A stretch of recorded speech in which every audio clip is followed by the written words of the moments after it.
I don't think you took us off.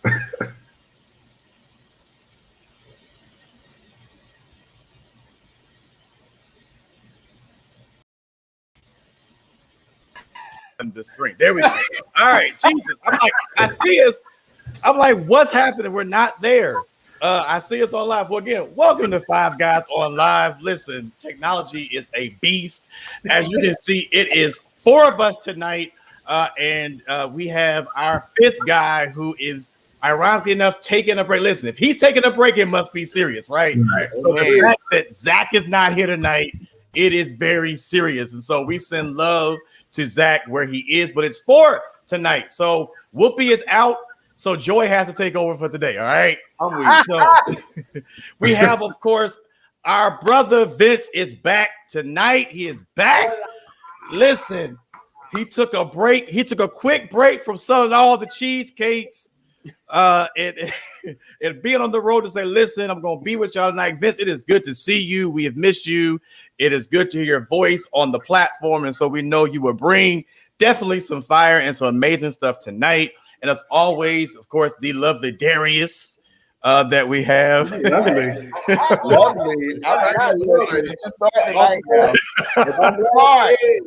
Here we go. And of course, got a little hot. Oh Lordy. And then of course, you know, our one of 2 Zachs. You determine which one you think The number one. I said we'll let you decide which one you think is better, but one of the 2 Zachs, our own resident diversity inclusion specialist and diversity, equity, and inclusion specialist, Mr. Zach. How are you this evening? I'm good. I'm good. And he didn't cut off the screen, really, Darius. Well, well. Gentlemen, we have a packed show tonight and we want to make sure that we get to everything. So we want to get kicked. I talked about, you know, Whoopi is out tonight and I said Joey has to take over tonight. Well, listen, ironically enough, it was Whoopi. The idea is it was Whoopi and Joy who actually technically got rid of this first person we're talking about tonight. That's right, Meghan McCain. So it just so happens that Meghan McCain opened up recently in her book, in her memoir, also The Bad Republican, but also she's been doing news articles as pertains to the fact of some of her reasons for leaving The View. She has said that it was kind of a bad girls club. And then, of course, she's made reference to the fact that when she first came on, it was kind of like they were hazing. And then, of course, she made it seem, she said, you know, if you watch the episode, there were some moments where she and Whoopi had a moment on the screen. But the straw that broke the camel's back was a moment when she and Joy were backstage and Joy called her. Joy said some words to her and she was crying and called her crybaby. And so she said enough was enough. Gentlemen, we're bringing this up tonight because of the fact that we know our beloved Zach loves this beloved character. And so we wanted to know, is it just like you're just trying to find a way out, and you're just trying to blame it on somebody, or does she have valid reasons? Gentlemen, let's discuss. What do you think about this particular topic with Meghan McCain? You know what? I really feel like, I hate invalidating people's feelings, but I really feel like she was deflecting a lot of things. I've been watching a lot of her promotional, stuff with, Entertainment Tonight. And then I saw she was on Sean Hannity, which I found a little strange because she really wasn't in favor of Sean Hannity while she was on The View. So for her to go on his show and promote her book and, speak all her truth was a little, side eyes for me. But all in all, the thing that I never really could understand with Meghan McCain is that it was always everybody else's fault. Like, she was never a provoker. She was never an initiator. No accountability, like nothing. It was always everybody else. And you see that this is still continuing with her post show. What I did also find funny is on today's episode of The View, I don't know if anybody watched it, but Whoopi made a comment. She was like, you know what?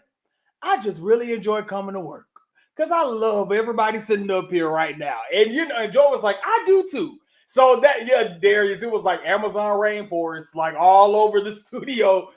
When Whoopi, right, Philo, when Whoopi made that comment. But unfortunately, this is not new for Meghan. She just operates in this manner, and it really sucks for her because I feel like she does have an important voice in politics, and I appreciate her position on things. I just don't appreciate the way she says it. It's all about the delivery. If she was a little less bratty, for lack of a better word, I could sort of, reason with her. But that's my take on it. Other thoughts? No, I definitely would agree. I don't know if she's doing this for publicity and marketing for her book, because when you say bullying, that's a harsh word, especially within the workplace, and people take that serious. And I know she was talking with Andy Cohen on Watch What Happened Live too about this whole thing. And, she loves the housewives and all this kind of stuff. But like with her saying that, she was like, oh, I'm the only one who's been bullied out of a job. Like, you made that decision, and everyone knows, the streets have talked, that you didn't want to move back to New York. You want to stay here in D.C. so you could be with your child and around your husband, but you didn't want to move back to New York because you didn't want to go into the office. That's the guy. So you got to be open and honest about your whole experience. And then also, you can't be bullied when you're also the bullier. And so understand that, Meghan. I don't know, y'all, because I kind of feel where Meghan is coming from, especially like coming on Five Guys, and CJ and Vince really bullied me for the first few months, and I don't want to cry. No, I'm joking. I'm joking. I'm really joking. Meghan is a mess.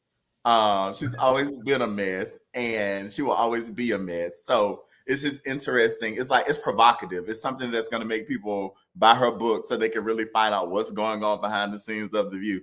Girl, going somewhere. Meghan is a mess.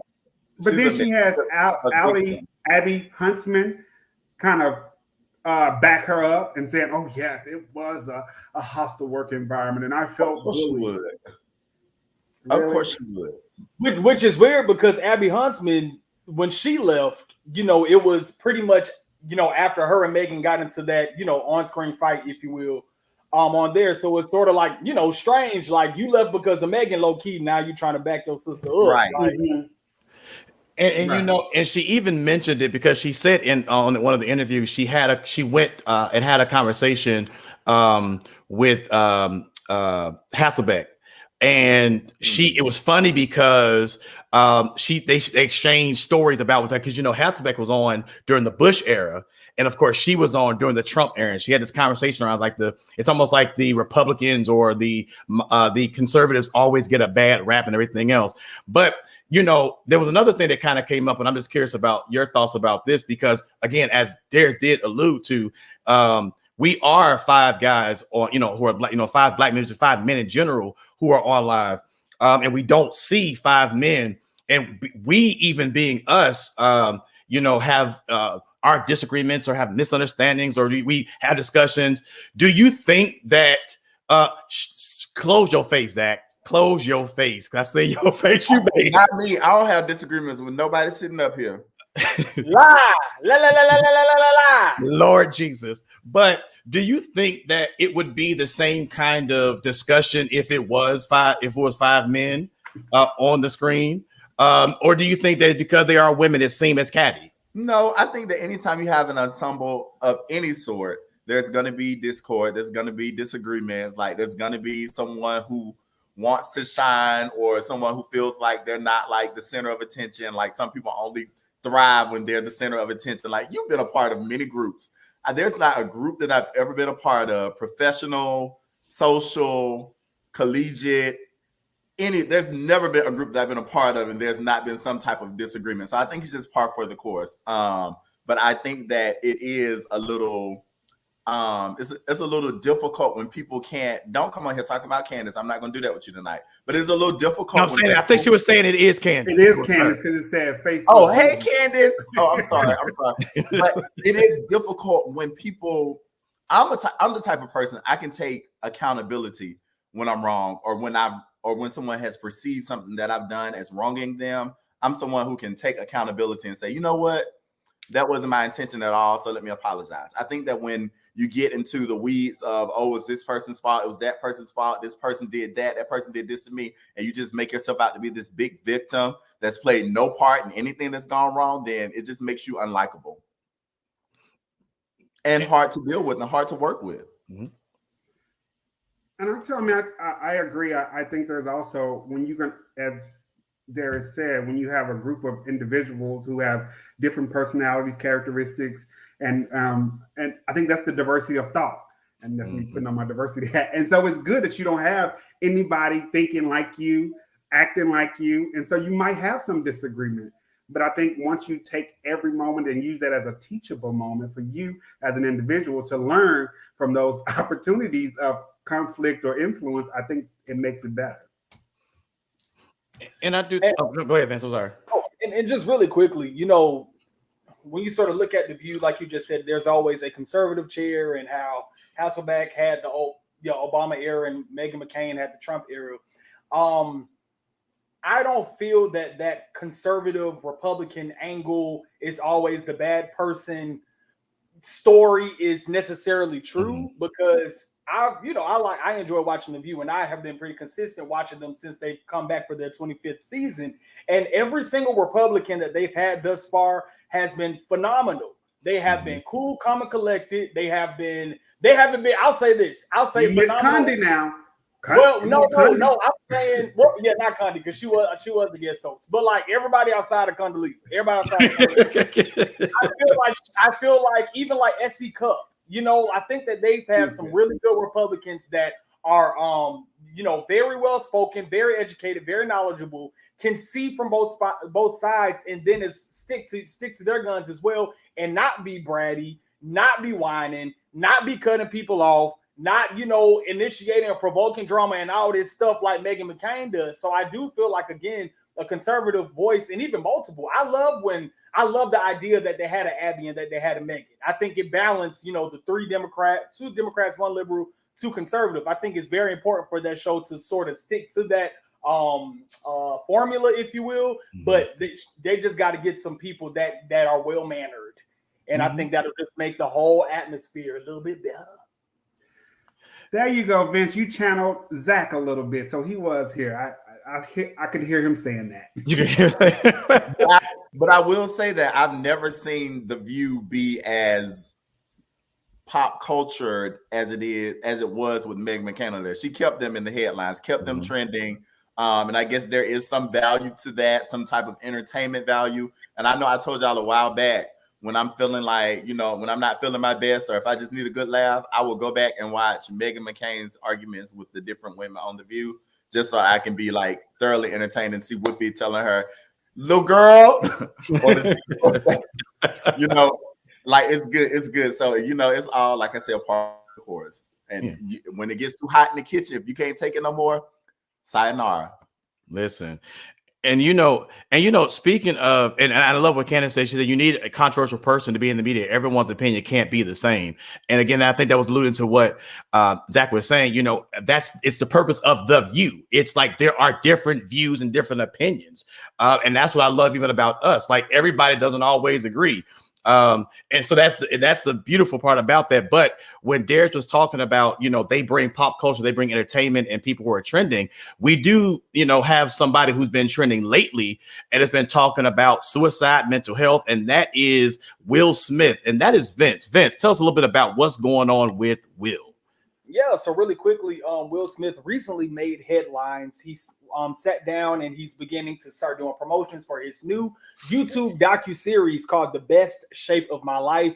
I don't know if any of you all remember this, maybe about 3, 4, 5 months ago, maybe even middle of the summer, if you will. Will Smith went viral. He was talking about his dad bod and, he wanted to get back in shape and all these things. So he decided to document it. And in this filming, if you will, he did notice that in addition to him trying to become more fit physically, he was not always right mentally. He hasn't always been right mentally, if you will. And in the midst of him just digging to the core of just some internal thoughts, battling his mental health, he came out with his family and admitted like, hey, once upon a time I did have suicidal thoughts. And so the question that I wanted to pose to the group, we know Will Smith as being a comedian, right? He's, super optimistic, great energy, a stand-up guy, Fresh Prince of Bel-Air, just this great energy type person. So, for him to be in the public eye as this, optimistic figure and then admit and be extremely transparent about his suicidal thoughts, like how do you feel about that? And do you think that a lot of people that sort of carry around that optimistic, happy-go-lucky, energy or atmosphere, aura rather, about themselves, do you feel like that could be like a mask and they're internally battling deeper demons, if you will? So yeah, I just wanted to pose that, throw that question out there to you all. I mean, I'll start. So I have mixed feelings about it. And so I never want to downplay anyone's mental health, because suicide is important and it's definitely something that's serious. And it made me think back to like Robin Williams, the comedian and actor who committed suicide. And so I never want to downplay that. But then for me, on the other hand, I'm thinking that the Smiths have been in the news a lot within the past year. We had the entanglement. We've had the Jada also didn't feel sexual attracted to Will, and he wasn't giving her what she needed. Now we had the wait. We had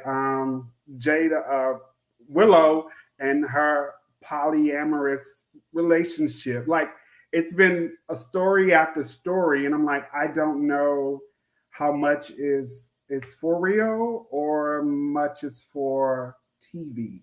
But I don't want to downplay his thoughts. So I don't know. That's just me. Yeah, I know there's this term called smiling depression, where people who typically, are tasked with bringing people joy can be silently suffering. I always wonder about like celebrities who've been working, like Will Smith has been working since he was probably a teenager, and growing up in the eye of everyone, being under a microscope in that way, I'm sure has contributed to him feeling the way that he has felt, in terms of like, that's a lot of pressure on your shoulders, especially as someone who's not even fully developed into an adult. And so I'm not surprised to hear the news. I think that, suicide and depressive thoughts are more pervasive in our community than we're willing to talk about. But one thing that I will say about Will and Jada is that they're always willing to talk about whatever it is that they're going through. And I think that these conversations are important for our community, because otherwise the conversations might not happen. And so kudos to them for being as open as they are. Now, sometimes it does bite them in the behind, because I think sometimes they overshare information that people kind of use as clickbait. and some of the conversations don't have the range because they're only using a small snippet of a much larger conversation. But in terms of Will Smith, I just hope that he's good.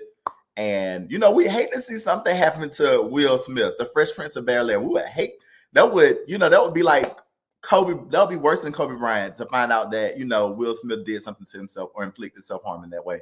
So I'm just hoping that we not only take these conversations and talk about it, talk about Will Smith and what he's going through, but also reach out to your people and make sure that they're okay. Check in on your friends that are keeping you, rolling and laughing. Make sure that they're good, because sometimes people do use those as defense mechanisms or as a way to deflect from what they're truly going through. So they'll, as long as I got everybody else happy and laughing, then they're not going to wonder what I'm going through and what I'm, working through. So just make sure that you're checking on your people and making sure that they're good at all corners.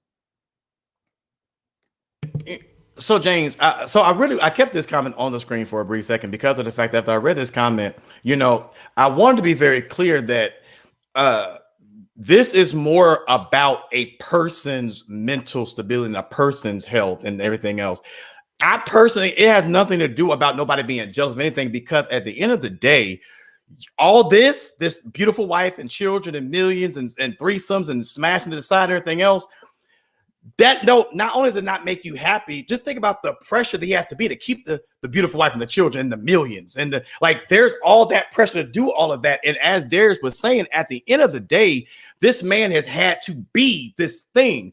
And if you remember, when Will was talking about the issue that happened with him in the first Aunt Viv, that whole situation, that he was in a bad place, mentally. And he was young, and he made young and stupid decisions and lashed out on so many people because of being young and not knowing doings and not being able to go through things. And so I hate to say this, but again, it has nothing to do at the end of the day about what the free. Sometimes I hate to say this, but sometimes that freedom can drive you crazy too. Having because who's to say, and I'm not throwing nobody on the bus, who's to say that it was Will's idea for the freedom? And so because he loved this woman, who's to say that? Because remember, he said in the article, she didn't grow up in the way that he grew. She didn't have a conventional relationship growing up. He had a father and mother, and she didn't have that conventional household. So maybe it was something she wanted to ultimately bring into household. And because he loved her enough, he had to, do whatever to keep her. And maybe mentally in his mindset, this was not really something he could actually handle, because he actually stated that's what he wasn't used to. She was used to unconventional relationships, and all he knew was his mom and dad. And that's the kind of relationship he knew. So we don't know the full totality of that, so I just wanted to make sure, James, I get you, but no, that doesn't ring with me. I'm sorry. And then, because a lot of people do comment on, their open marriage and, they have the ability to smash on the side chicks, side niggas, threesomes, foursomes, fivesomes, sixsomes, or what have you. I also feel like those, I don't want to call them material things, or those little minuscule, minute things can also, for me, can be looked at as just temporary band-aids. You get what I'm saying? Yeah, you can have that, you do it for the quick fulfillment, if you will, to cover up, whatever internal desires or truths that you really want to, to feel more validated and feel more grounded. But I just feel like the more that you keep staying on that path, not saying that they have or he has, but the more you sort of keep putting yourself in that, on that path or what have you, it's just going to accumulate and add up and add up and add up. And then it builds over that internal wound that now it seems like in the midst of his physical journey, he had no choice but to focus and to be silent and to recognize yo, I've been so busy doing everything, being a husband, being a father, having these millions, being an actor, smashing, doing all this stuff on the side, that I haven't really got to the chance to get to my vocal point, get to my inner being or what have you. So I'm actually glad that he, took that time out to just sort of, realize his own truth and again, communicate that, because Zach, you've mentioned, especially in the Black community, mental health is, a weird topic to always have. And so though I do agree with you, Darius, the Smiths do overshare at sometimes I do appreciate them for oversharing because it sort of provokes our community. Though it happens in everybody's community, it provokes our community to be like, yo, they dealing with this. I can talk about that. I'm, or feel a little bit more comfortable to talk about what I'm dealing with as well. And Vince, you also hit something else too that actually slightly bothers me sometimes. We've talked about this even with some of the other topics and issues. It seems like the moment that Black men begin to talk about self-help, talk about suicide, talk about issues within themselves, it's almost like we try to find ways to talk about they have a problem or an issue or something's wrong with them rather than being a moment of them crying for help or at least asking for help. And we make them out to be bad individuals. But when we hear other people talk about that, it's like, oh, we need to help them. If this man said, listen, I had these thoughts, and he didn't go into depth in the interview per se about what it meant, but he said he was one day sitting around the table and he was looking at his wife, looking at his kids, and he said that was the moment he had suicidal thoughts. And so at these moments, when men say these things, especially because of the fact that men don't always share in general, when men share these things, we need to start listening. We need to stop, well, she must be doing something. How about it's something internally? He needs some help and he needs somebody to talk to. Vince, are you saying something? You're on mute. Oh, my bad. I'm agreeing. I'm in the amen corner over here. I'm agreeing with you. But they need somebody to talk to, and that becomes the problem. Stop shaming people for calling out for help and stop shaming people for saying, listen, I need help. Damn it, I need help. And that's what it is. And that's the same. But again, that's exactly, and that phrase, y'all know I hate that. Y'all know I hate that phrase. And our parents have said it and I can't stand it. Y'all know that phrase, what goes on our house stays in our house. But the question becomes is, what happens when that thing that's hurting me is in the house? Who do I talk to? Who do I ask for? Who do I reach out to? And so we got to, we have to start listening to, children when they're asking for stuff, is to listen to our Black men when they're asking for stuff because they're asking for help. So James says this man has the assets and resource to act. If not happy, he has the power and resource to fix that. Only needs the will to do it. Men don't. You ladies might, but believe me, men don't. Candace, men don't shame me for having side pieces. Only liberated women who get called out. Okay. Depression is a real illness. I got Preach Pickett. I got you. But again, it's what we go and black men should, we love on our Black men, but then when, Black men want to share, we don't stand behind them. And speaking of Black men, we don't stand behind, which is a sad situation. But unfortunately, this Black man wasn't the only one who's going to Houston to deal with foolishness in Houston like the Atlanta Braves. This man is dealing with issues as well. This man right here, it is Dr. Hill. Zach, this is your topic. Tell us a little bit about what Dr. Joseph Hill had to go through in the city of Houston in the ugly state of Texas. Come on now.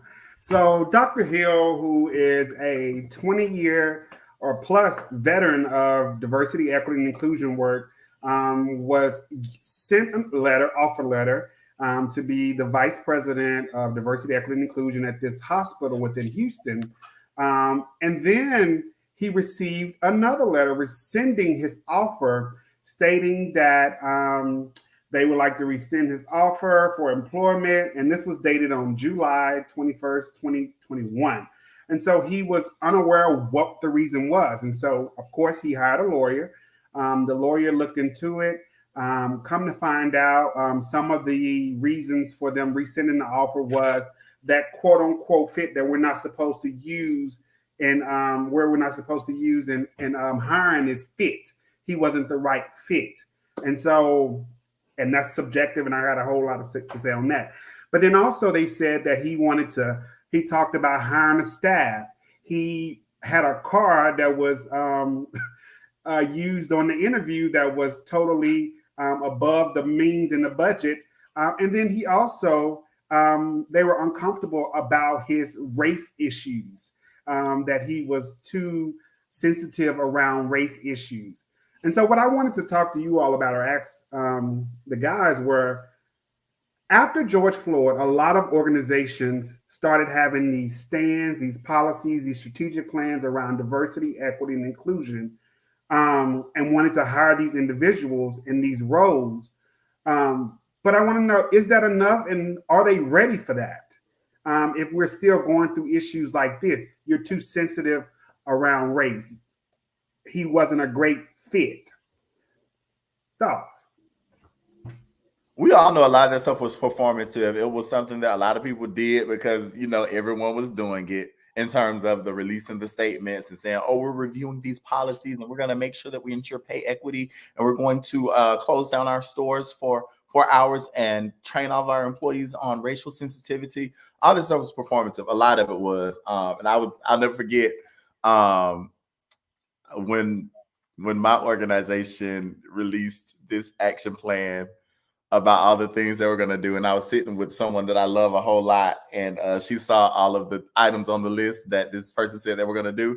And she was like, damn, when she going to have time to do her job if she going to do all of that? Like, she's saving the whole world. Like you got these 50 bullet points of things you about to do. Like when you going to have time to do your job? So for me, I think that it's important. Even in my interview I've been at my new company for about 6 months.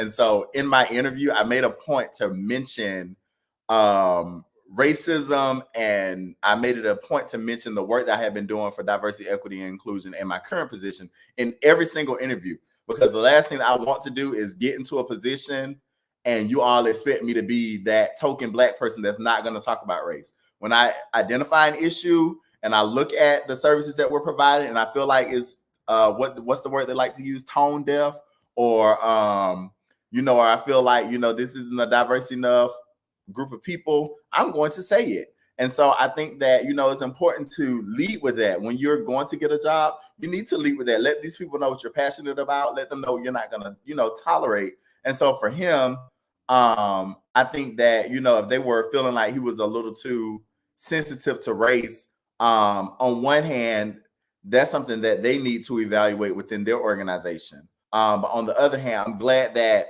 he led with that as opposed to getting the position and then like Meghan McCain being bullied out of his job. So, it's important that in all things that you do, that you're always open and honest and upfront so that you don't end up in a shitty position with some who don't even want you there because of who they thought you were or who they thought you were going to be.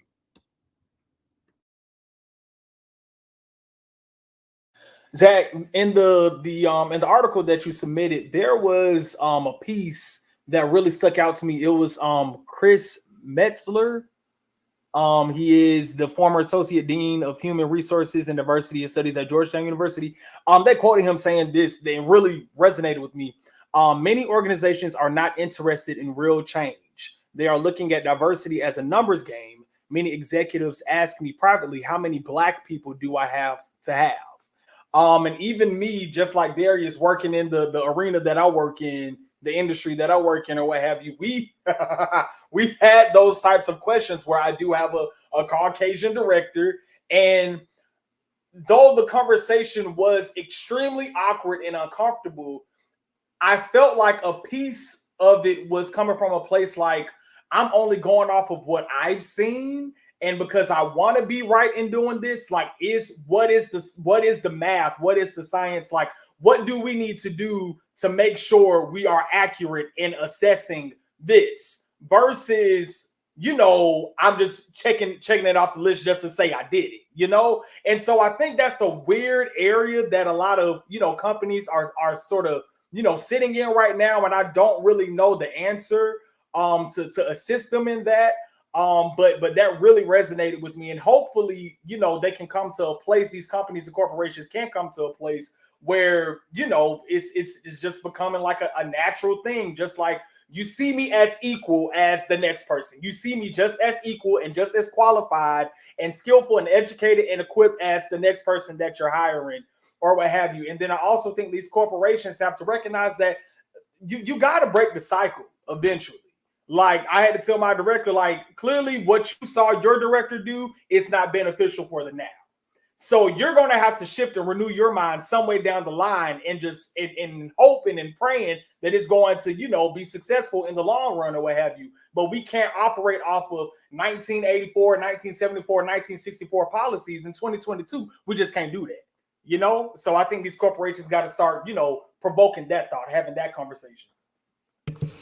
And I think what a lot of these companies run into, that they, again, a lot of these companies, when you talk about diversity, equity, inclusion, I think they still have yet to learn the equity piece, because of the fact that these companies, they like to interchange equality with equity.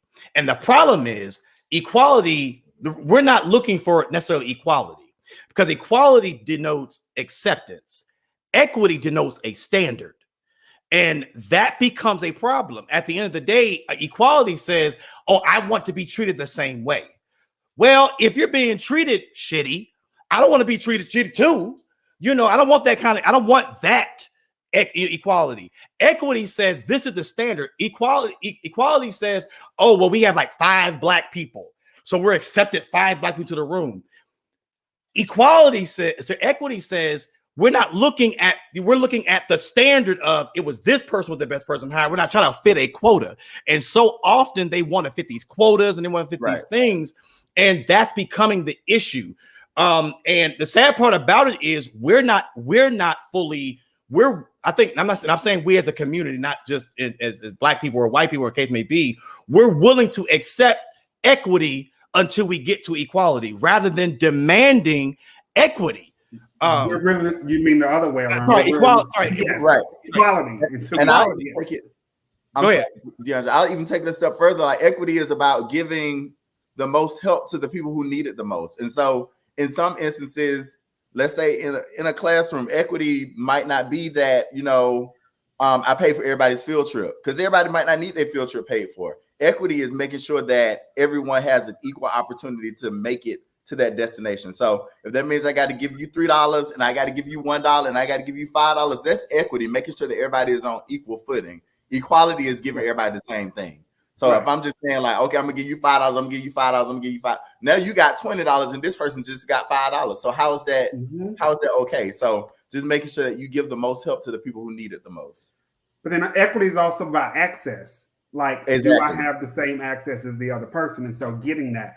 And oftentimes with this, it's been a hot topic, and especially with the work that I do, like, we are trying to hire, and diversity is about the numbers game, and that's what they see. But we're hiring for diversity and training for assimilation, and not having people come in, be their authentic selves when they get to work. And then we don't help them to be belonging, because after you have diversity, equity, and inclusion, you have to get to belonging. I want to feel like I can be myself when I come to work. And so if you don't have people trained to help do that, then it's not going to come out right.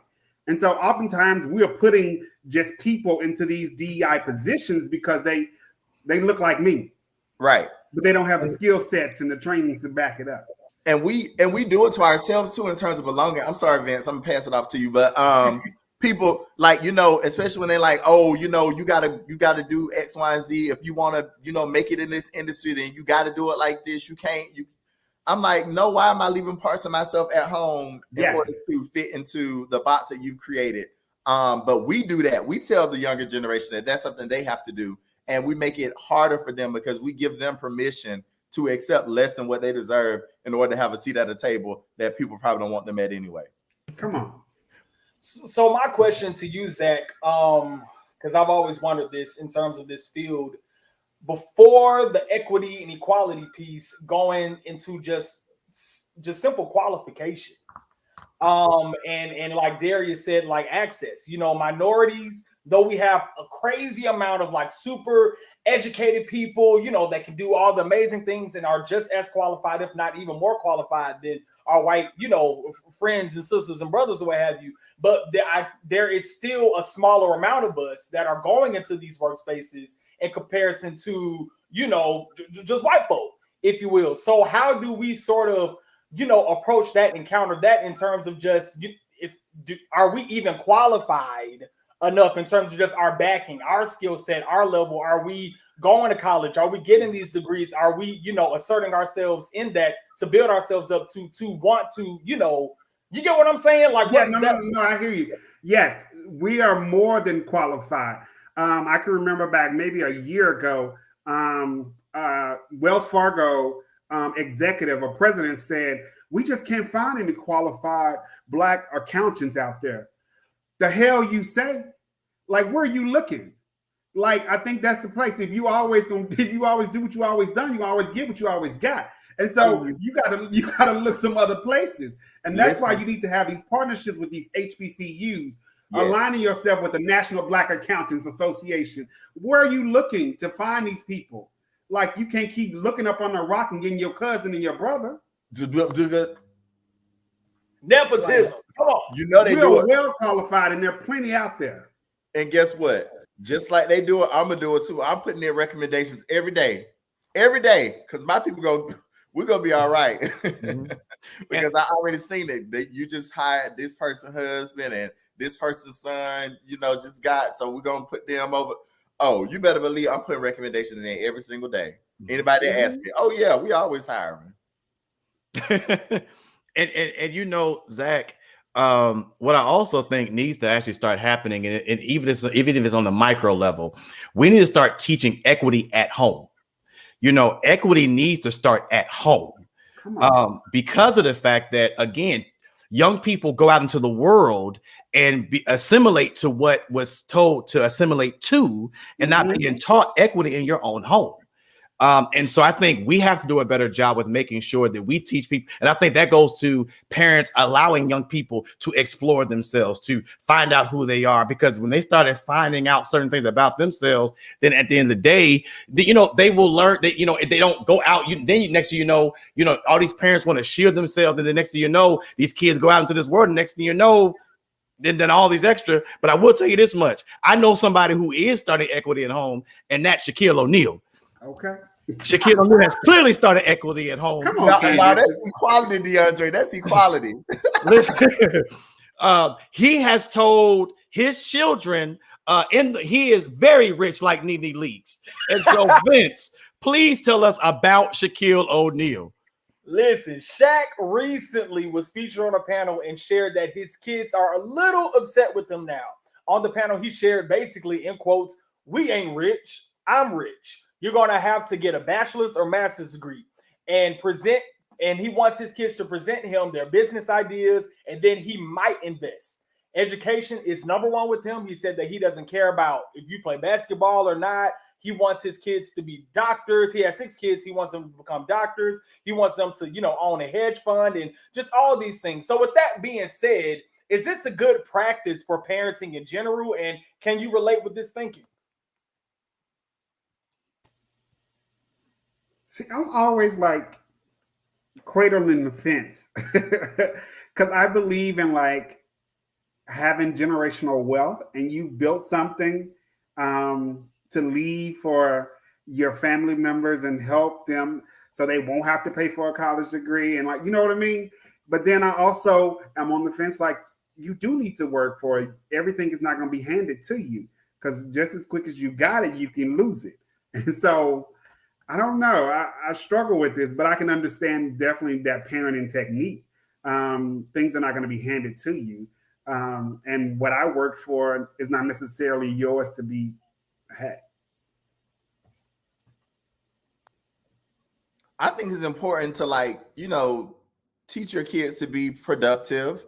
I also know that Shaq is not I hate to say that might sound offensive, but Shaq is a businessman. Shaq is in terms of education, he believes in education. He has his doctoral degree, and it's an earned one, not an honorary one. Shaq is a philanthropist. He believes in giving back. I've seen all the hard work that he's done. So I can understand Shaq saying, I did this, now y'all go do it for yourself. I'm sure that he's not sending them out there, broke, busted, and disgusted. But at the same time, it's not like I'm just going to be throwing tens of thousands of dollars at you for you to live a lavish lifestyle off of work that I've done. You do need to go to school or, pick up a trade or get a job or go to the military or any number of things. you do need to learn to be, productive for yourself, because at the end of the day, like my friend Janice is saying in the comment section, if you always give them give, then at what point will they understand that, you have to, there's a sacrifices that comes with getting these things. I had to sacrifice. I'm sure Shaq knees and feet are busted for that money. And then I'm just going to, throw it at my children. Like, no, y'all need to get up and get a job and make sure that you're also able to take care of yourself. I'm going to invest. I'm going to help, set you up on a pathway that you can be successful. I'm not going to leave you hanging. But in terms of just throwing money at you, like, nah, because that's how these celebrity kids end up strung out on drugs. They end up partying. They end up doing all these things except for being productive. So I can see him wanting to have productive children. Who doesn't want to have children who are productive and able to take care of themselves? Yeah, that's good. And just really quickly, I also feel that a lot of these, celebrities that are not in the realm of nepotism, if you will, that actually came from humble beginnings, and like you said, Darius, had to sacrifice, and single parent households, and came from projects, that whole thing or what have you.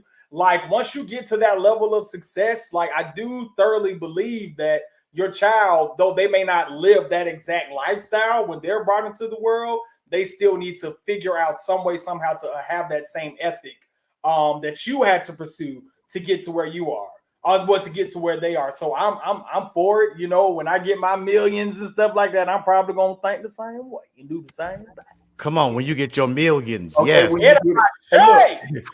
And I want to show y'all this. I met Shaq a few years ago. He came to, my ring light is messing it up, but he came to the elementary school and was giving away all these toys to the kids.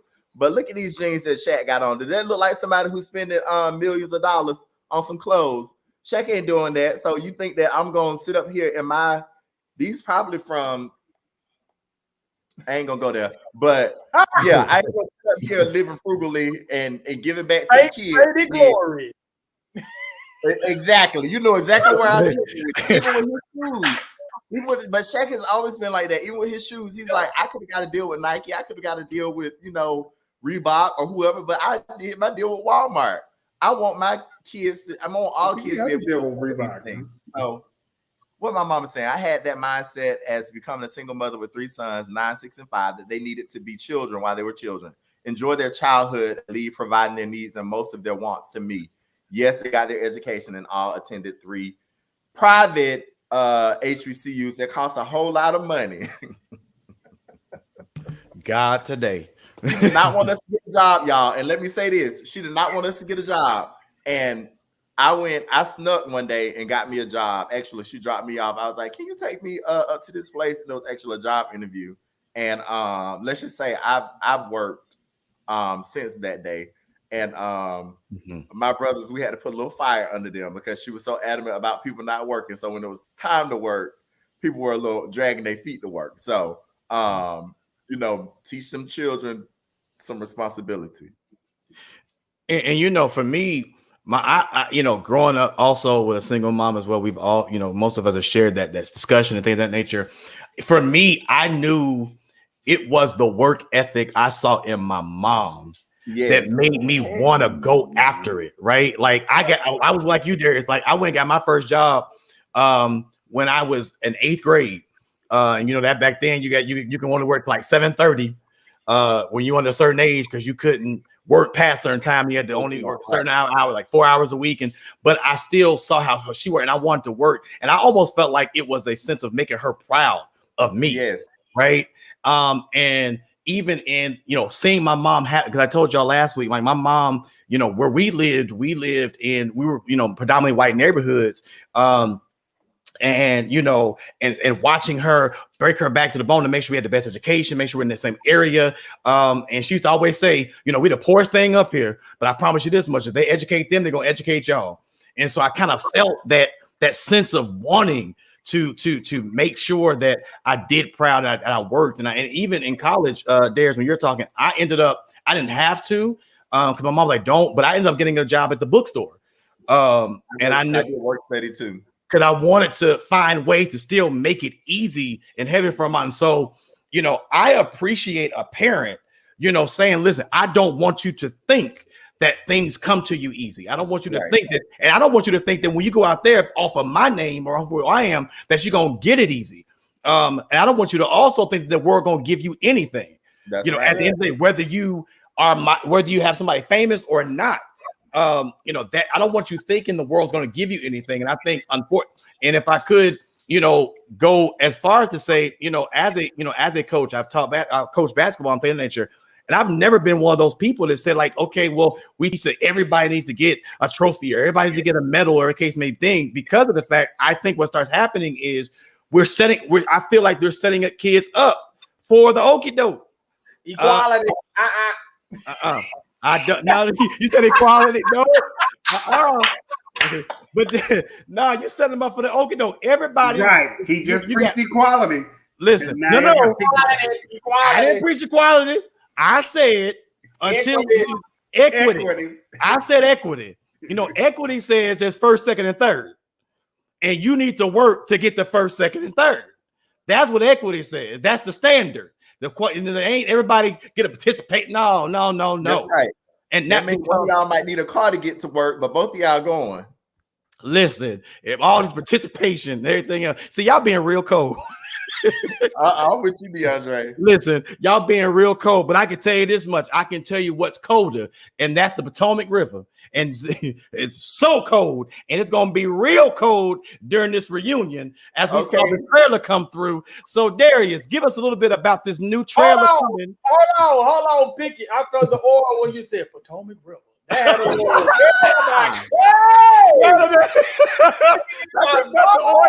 stepped in the water.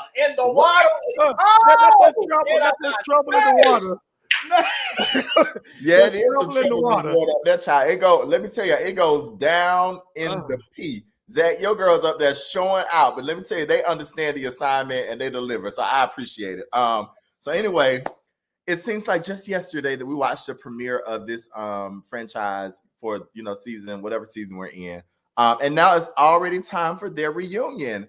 And so just a few highlights from the reunion. It's been hyped all the way up for one reason, if for nothing else, is because Nicki Minaj will be making a guest appearance at the reunion. We had some speculations early on about whether she would be doing the entire reunion or if she would be doing a segment or, if she would just be making an appearance. But she actually, I think they said she was there for about 2 hours.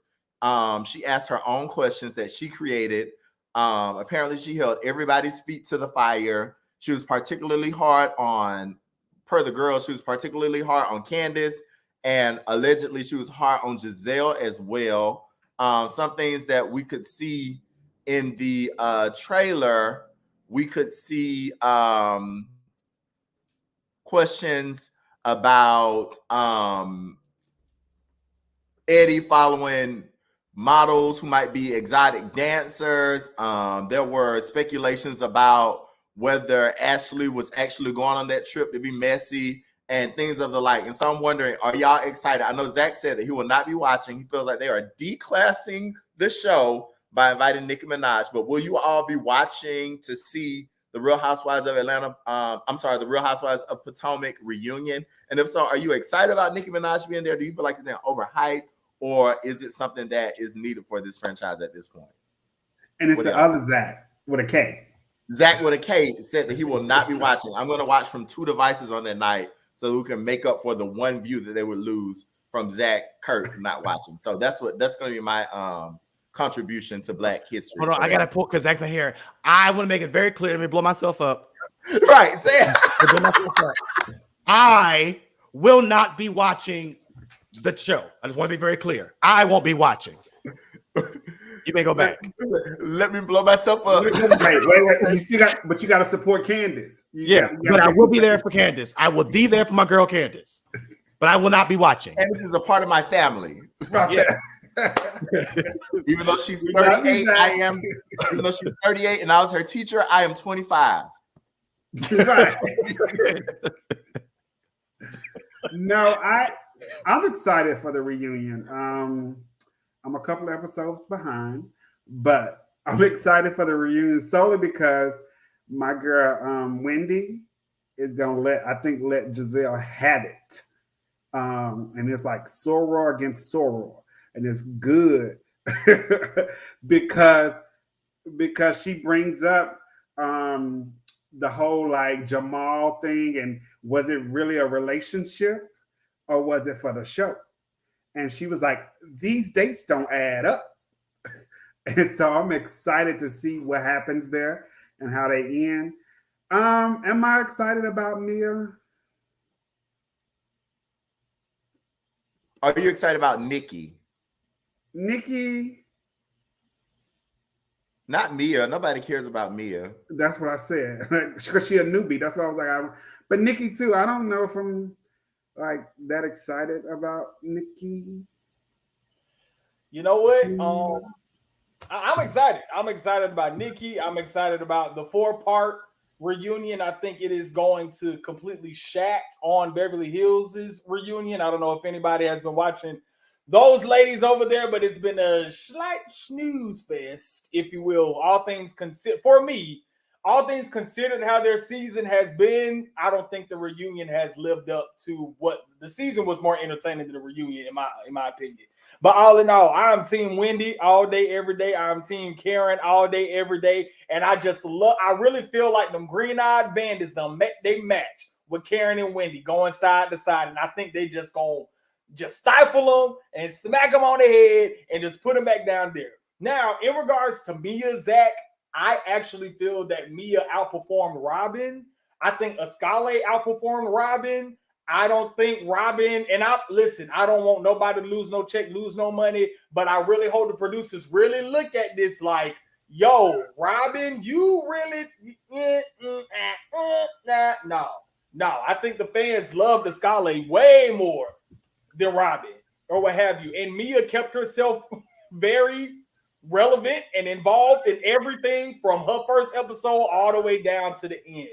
The thing that I really love about Nikki is that I feel like because she has been a self-declared fan of the show, I really feel like she's going to ask the questions that the fans really want answered. Mm-hmm. I feel like Andy is very comfortable in his seat and he knows what questions that'll work for production, for the camera. I feel like Nikki, she ain't got no ties to y'all.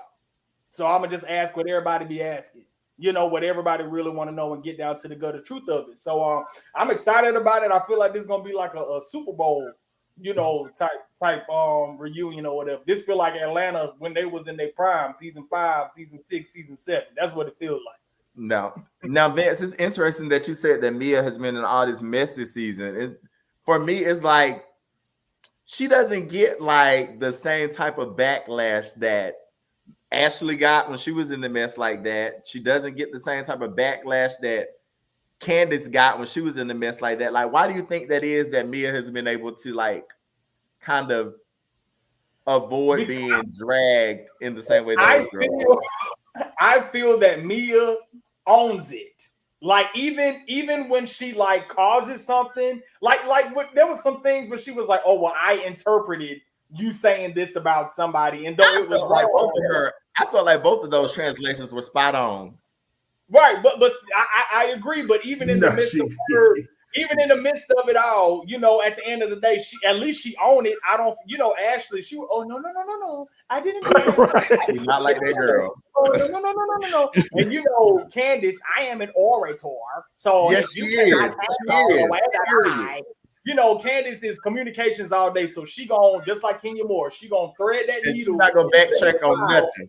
Exactly, but I feel like Mia, she double it down to the fire because she owned it. I said it, I heard it. If it was wrong, I interpreted it this way. It is what it is, and it ain't changing. But I did say definitely a perspective.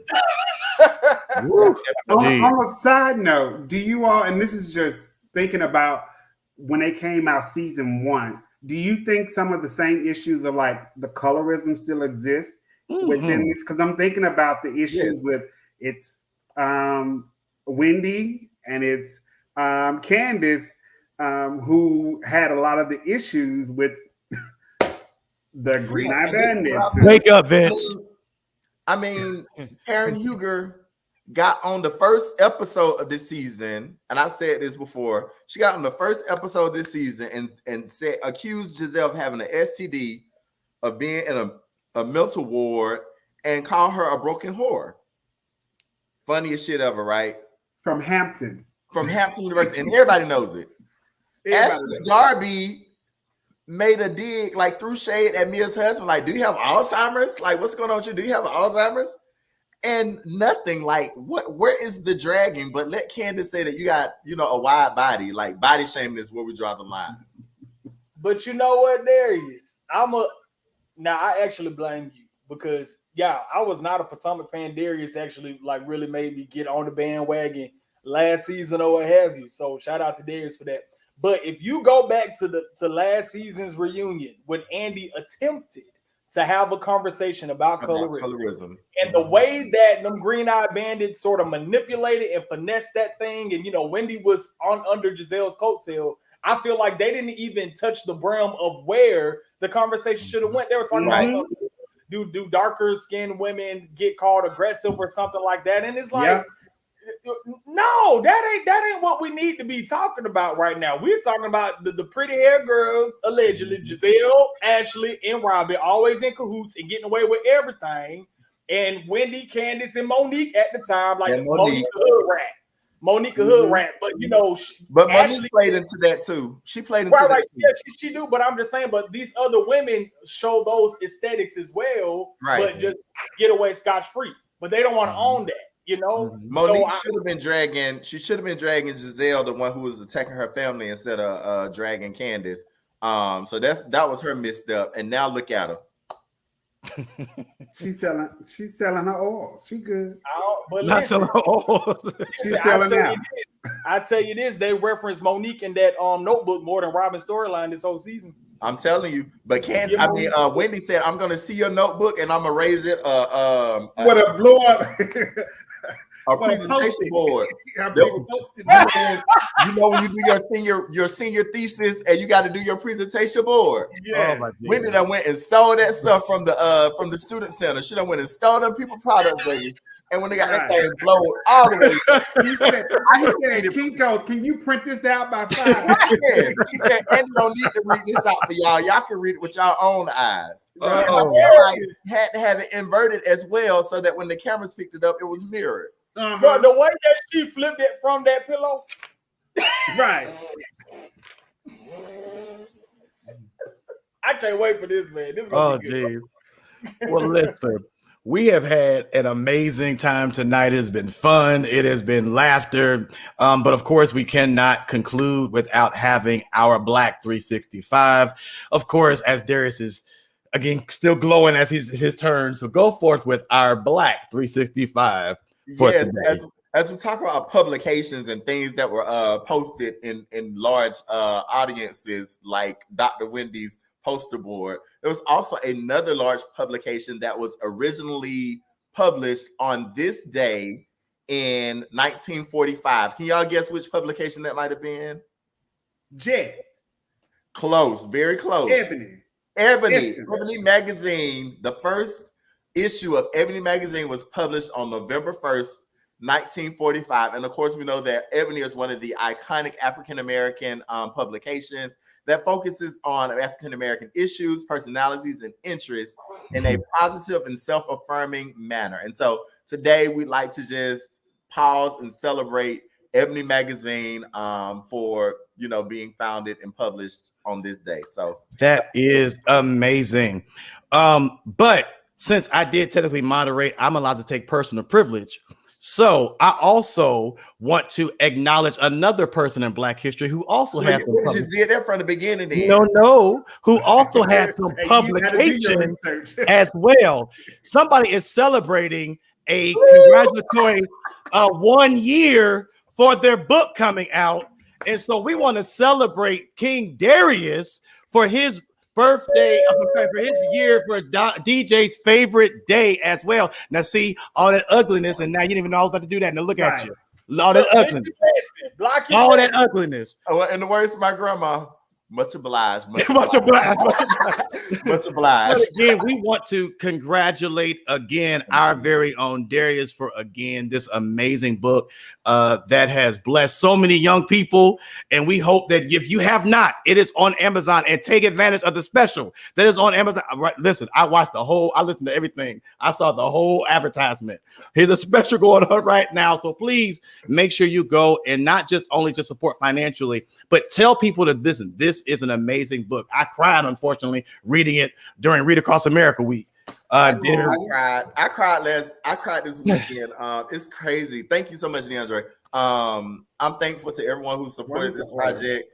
I got a special message from someone this weekend who purchased a book for her boys, and she shared with me that their father passed away earlier this year. And so it was a good way of opening up the conversation about talking about some of the times that they spent with him. And of course, as someone who's lost my father, that really touched me because, you know, this is what I had in mind when I came out with this project. So the support and the love has been overwhelming, to say the least. I just want to say thank you. I love you all, and be on the lookout. I was hoping to release another book for the holiday season, but I started a new job, and that project kind of took a back seat. But be on the lookout, because I do have other projects coming up. And I appreciate y'all for this past year. I need to get a signed copy. Okay, when I come to DC, I'll make sure that happens. I'll be down there. Okay, make sure you let me know this weekend. Oh, okay. Because I wanted to. The other person, the Five Guy person, is Zach's birthday. Okay, I'll see you there. See you there. Okay. Yes, and speaking of, yes, we have a birthday boy who is not here, but we have a birthday boy who will be celebrating, and so please make sure that you send love to Zach. And again, because of the fact that first, and just so you all know, if you are in Georgia, or if you're in places that have elections, please make sure you go out tomorrow to cast your votes. Make your voice heard. Please make sure. Don't do it. Don't do it. Make sure y'all Google these people before y'all vote for them. Pray for VA, because this governor race is close. Please make sure that you go out there and you are casting your votes. But also, the weather is changing, and the weather, and things. And so please take care of your bodies, take care of your health, because we want to make sure that you're here a long time. Listen, this has been fun. It's been well. This has been the Five Guys on Live. Whoopi will be back next week. I'll take my seat and go back and chill out. So please, right. Thank you, Mama Vera. Mama, we gonna have to stop the show. This is my mama, y'all. She be on it. Do I need to order one and get it on Amazon? Okay. Until next time, we love you all. See you all next week.